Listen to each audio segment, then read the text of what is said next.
उसका दर्द, उसका सबक कितना सीखा नहीं सीखा, यह पहलगाम ने बता दिया। सर, यह पहलगाम जो हुआ वो इस देश की सामूहिक पीड़ा थी, सामूहिक पीड़ा। वो 26 परिवार देश की पीड़ा के प्रतीक बन गए। उनकी पीड़ा उनकी व्यक्तिगत पीड़ा नहीं रही, हम सब की पीड़ा रही, आपकी रही, मेरे रही, हमारे बगल में बैठे हुए नए सदस्य कमल हसन साहब की रही। सर, अब समय आ गया है एक बार पूरा सदन, आज ही नहीं आज से पूर्व की सारी घटनाओं से लेके पहलगाम तक, लोगों को कहे हम क्षमा प्रार्थी हैं, हम इतिहास से सबक नहीं लेते। माफीनामा आवश्यक है। किसी व्यक्ति को नहीं कह रहा हूं, किसी दल को नहीं, सबके लिए कह रहा हूं, सदन की ओर से यह माफीनामा जाना है। जान चली जाती है सर, मैं क्या करूं। खुफिया एजेंसी को कोई कहता है जानकारी थी, जानकारी थी तो उस इशारे पर इरादे क्या बने, किस प्रकार की कोशिश हुई, हम आज तक क्लूलेस हैं, आज तक क्लूलेस हैं। और एक और मैं चीज कह करके आगे बढ़ूंगा, राष्ट्रीय सुरक्षा महज नारा नहीं, एक नैतिक कर्तव्य और एक जिम्मेवारी है, सिर्फ स्लोगनियरिंग नहीं है। हमने राष्ट्रीय सुरक्षा, राष्ट्रीय मुद्दे को स्लोगनियरिंग का विषय बना दिया। एक और डिस्क्लेमर दे करके मैं अपनी बात, सर, ये पहलगाम के बाद जब चूंकि सदन नहीं बैठ रहा था तो मैंने लगातार लेख भी लिखे। एक लेख लिखा था सर, यूनिटी इन ग्रीफ। इस देश की एक खूबसूरती है सर, कोई आपदा आती है, कोई सामूहिक इस प्रकार की चीज होती है, यह देश एक जैसा सोचने लगता है सर, एक जैसा सोचने लगता है। कोविड ने एक किया था, इस तरह के हादसे भी एक कर देते हैं हम लोगों को। लेकिन सर, ये जो national unity in the times of grief है, it should become a kind of shield to protect the government from valid criticism. ये फर्क है ना सर, ये फर्क मैं समझता हूं कि एक परिपक्व लोकतंत्र में यह अंतर स्पष्ट होना चाहिए कि सैन्य सेवा और राजनीतिक नेतृत्व अलग अलग चीज है। कॉन्फ्लेट करते हैं पाकिस्तान के लोग। कल ही मिलिंद भाई बता रहे थे, यह हालांकि बहुत पिटा हुआ डायलॉग है कि all Nations have an army, Pakistani army has a nation.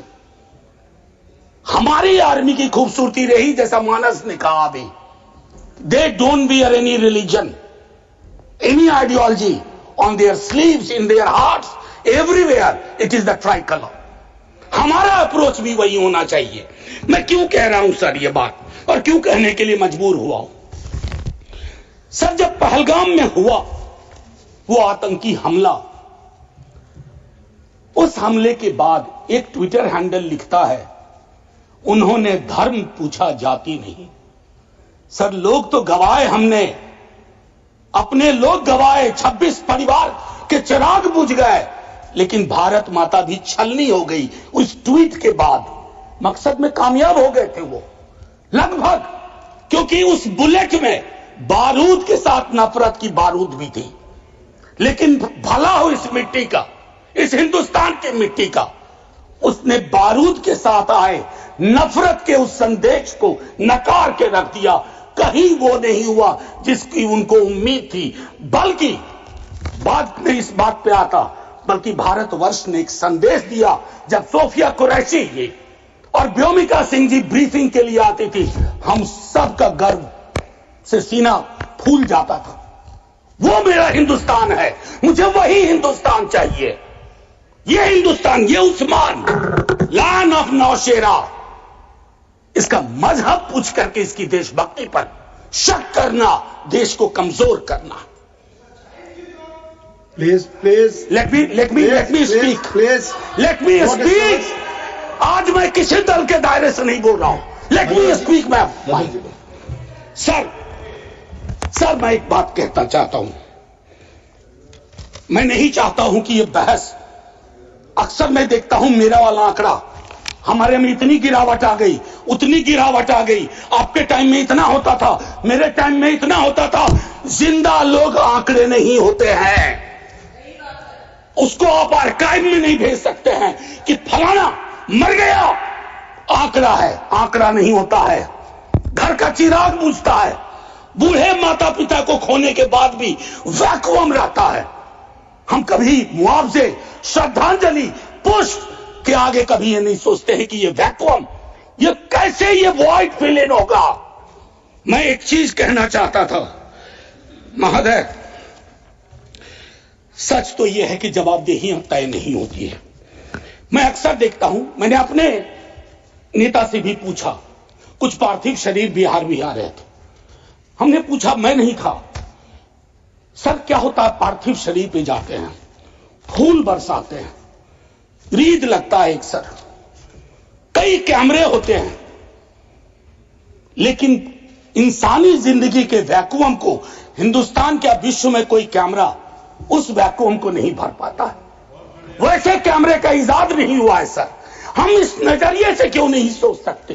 कल मैं थोड़ा तारतम्य मेरा टूट रहा है, मैं सिर्फ ये कहना चाहता था सर कि अगले दिन बिजनेस एज यूजुअल हो जाना ठीक नहीं। आज हुआ, कल बिसरा दिए, बिजनेस एज यूजुअल। राजनीति के लिए हमेशा वक्त है। अरे हम आप आतंक पे, सेना के शौर्य पे राजनीति करके क्या करेंगे।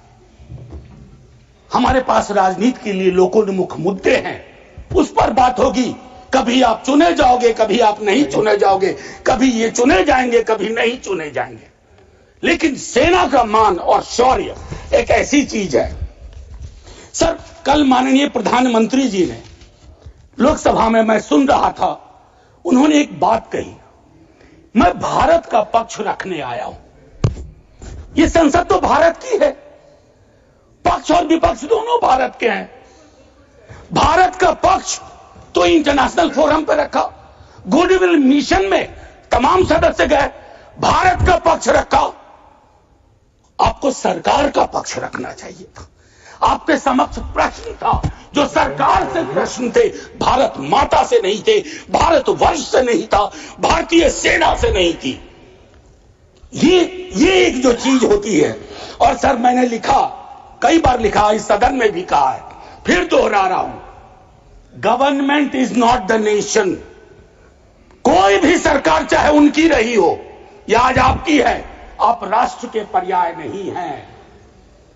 हम कल खेल में हो या ना हो, हम में से बहुत लोग नहीं रहेंगे, सरकार भी बदल जाएगी, पार्टियां विलुप्त हो जाएंगी, लेकिन यह देश तो भाई रहेगा।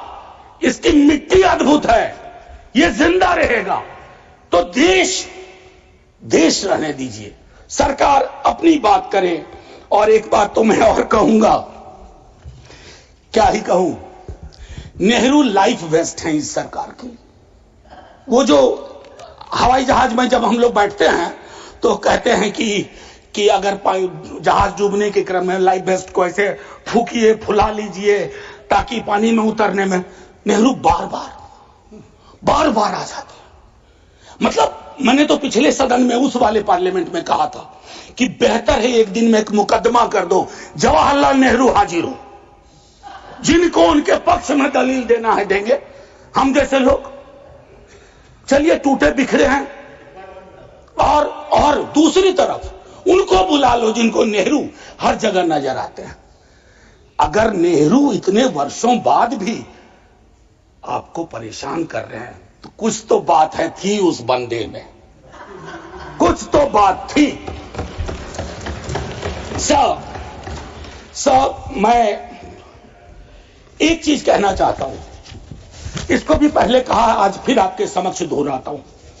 पहलगाम हुआ सर, मैंने वो बात कही, जो ट्वीट आया, नफरत, टेलीविजन हाउसेस में डिबेट होने लगे। लेकिन उसके बाद अभी हाल में एक चीज मैंने बहुत पहले भी कही है, दोहरा रहा हूं। सर कश्मीर को लैंड मास सिर्फ नहीं समझना चाहिए, सिर्फ जमीन का टुकड़ा नहीं है कश्मीर। कश्मीर में लोग बसते हैं, कश्मीर के लोगों ने भी कुर्बानियां दी हैं। पहलगाम के बाद जिस तरह का रिएक्शन कश्मीर में आया वो अनप्रेसिडेंटेड था, अनप्रेसिडेंटेड। लोग रो रहे थे, कंधा दे रहे थे, बचा रहे थे, अपनी दुकानों के शटर डाउन कर दिए।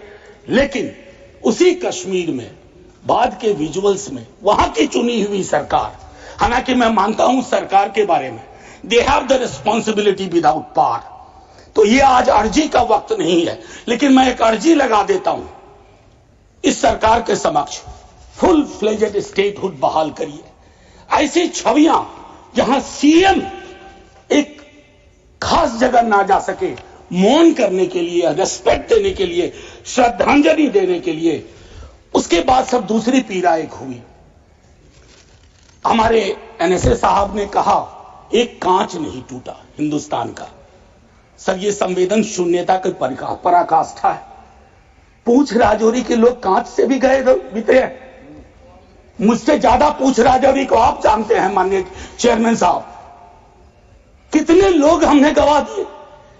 उसके बाद मुझे लिखना पड़ा, प्रिय कांच तुम कितने धन्य हो, तुम्हारा जिक्र हो रहा है, जिनको खो दिया उनका कोई जिक्र नहीं हो रहा। सर ये आपके माध्यम से मैं रख रहा हूं, मुझे जवाब नहीं चाहिए। फॉरेन पॉलिसी को लेकर के विदेश मंत्री जी नहीं है, मैं एज ए कैरियर ब्यूरोक्रेट उनका बड़ा फैन था। मैं राजनीति में नहीं था, फॉलो करता था उनको, लेकिन मैं देख रहा हूं और मैं उनको सिर्फ दोष नहीं दूंगा, क्योंकि ये जो कैबिनेट है जिसमें आत्ममुग्धता का भी पुट है, उसमें कलेक्टिव रिस्पॉन्सिबिलिटी का नोशन गायब सा हुआ है। मैं सिर्फ ये कहूंगा, अभी हाल में बॉन्डुंग कॉन्फ्रेंस की एनिवर्सरी थी 18 से 24 अप्रैल, पहली बार इस देश में उस एनिवर्सरी को याद नहीं किया गया। वो एनिवर्सरी क्या थी सर? एफ्रो एशियन कंट्रीज 55 में जुटे थे, उससे नॉन अलाइन ग्रुप का जन्म हुआ था, बिसरा दिया सब। भाई हम इमीडिएट में देखते हैं अपनी विदेश नीति को। सर हम तो बहुत गरीब गुरबा देश थे, लेकिन धौंस से बोलते थे बड़े बड़े मुल्कों को माइंड योर बिजनेस। कहां आ गए सर हम कि गाजा के रेजोल्यूशन पे हम एब्सटेन कर जाते हैं दुनिया के गिने चुने देशों में। मानवता का सवाल है, भारत ने मानवता के सवाल से कभी मुंह नहीं मोड़ा है। कौन से भारत का निर्माण हो रहा है ये मैं, और एक और चीज कहूं, हम लोग बचपन में एक डायमंड पॉकेट बुक्स में चाचा चौधरी पढ़ते थे। हाँ, ये अमेरिकन जो प्रेसिडेंट हैं उनमें मुझको चाचा चौधरी के सारे नेगेटिव गुण दिखते हैं। उनको एक चौधराहट सवार हो गई है। अब खड़गे साहब कल कह रहे थे मेरा स्पीच खत्म होते होते 30वीं बार बोल देगा, अखबार में छपने से पहले 30वीं बार बोल गया वो व्यक्ति, और अभी कोई गारंटी नहीं है, मैं बैठूंगा बाहर जाऊंगा सुना कि 32 बार बोल चुके हैं अब तक। सर मैं इसलिए कह रहा हूं इसका प्रतिकार सूत्रों के हवाले से ना हो कि सूत्र कह रहे हैं कि उन्होंने दखल नहीं दिया। सूत्र नहीं, ये सूत्र आजकल बहुत उत्पाती हो गए, खबरें सीधे नहीं आती हैं, सूत्रों के माध्यम से आती हैं। तो मैं आग्रह करूंगा, प्रतिकार के लिए मैंने एक प्रपोजल रखा हुआ है, I will come to that. लेकिन मैं एक चीज और कह करके, डिप्लोमेसी ट्रायल बैलून भी ना हो सर अभी तो। और एक और चीज सर, डिप्लोमेसी के संदर्भ में सर, इतनी मित्र विहीनता इस देश की कभी नहीं रही। आपने गुडविल मिशन पूरी दुनिया में भेजा, बहुत अच्छा निर्णय था। इस रेजिम में पहली बार इस तरह का मिशन हुआ था। ऐसे मिशन लगातार भेजिए, कॉन्फ्लिक्ट टाइम और नो कॉन्फ्लिक्ट टाइम, लेकिन ऐसे गुडविल मिशन अपने देश में भी भेजिए जहां एक कर्नल को सिर्फ उसके नाम सरनेम की वजह से एक मंत्री अपशब्द अशोभनीय टिप्पणियां करता है। तो गुडविल मिशन तो इस देश को चाहिए। हमारा गुडविल इस देश में हमने खत्म कर दिया है। और मैं एक चीज कहना चाहूंगा कि एक शेर है बड़ा मशहूर, वतन की पासवानी जानो ईमान से भी अफजल है, वतन की पासवानी जानो ईमान से भी अफजल है। मैं अपने मुल्क की खातिर कफन भी साथ रखता हूं। ये किनके लिए है? जिनको संदेह की दृष्टि से देखा जाता है कि भारत के लिए प्रेम है कि नहीं है, वगैरह वगैरह। माननीय सभापति महोदय, मैं सिर्फ एक आग्रह करूंगा, चूंकि कल की प्रोसीडिंग मैंने लोकसभा की भी देखी, मुझे दुख हुआ कि इस पीड़ा ऑपरेशन सिंदूर, जिसमें सेना के शौर्य को पूरा सदन सलाम कर चुका है, लेकिन जो विसंगतियां सेना ने इंगित की समय समय पर, जिसमें पॉलिटिकल डिसीजन का बहुत बड़ा कंट्रीब्यूशन था, उसको रेटोरिकल अंदाज से, रेटोरिक से कवर नहीं किया जा सकता है। Come clean, come straight, we are with you honourable prime minister, so I propose from this house a resolution, finally a resolution. This house unilaterally condemns the repeated statement of American President Donald Trump and find him the epithet of the greatest liar of the century. Jai Hind, sir. Thank you, Manoj ji. Message from Lok Sabha. Secretary General. Sir, with your kind permission, I rise to report that the Lok Sabha at its sitting held on 30th of July 2025 adopted the following motion: that this House do recommend to Rajya Sabha that Rajya Sabha do appoint one member of Rajya Sabha to the Joint Committee on the Constitution, 129th Amendment Bill 2024 and the Union Territories Laws Amendment Bill 2024 in the vacancy caused by the retirement of Shri P. Wilson from Rajya Sabha, and communicate to Lok Sabha the name of member so appointed by Rajya Sabha to the Joint Committee. Next speaker, Sri Vikas Ranjan Bhattacharya. नमस्कार।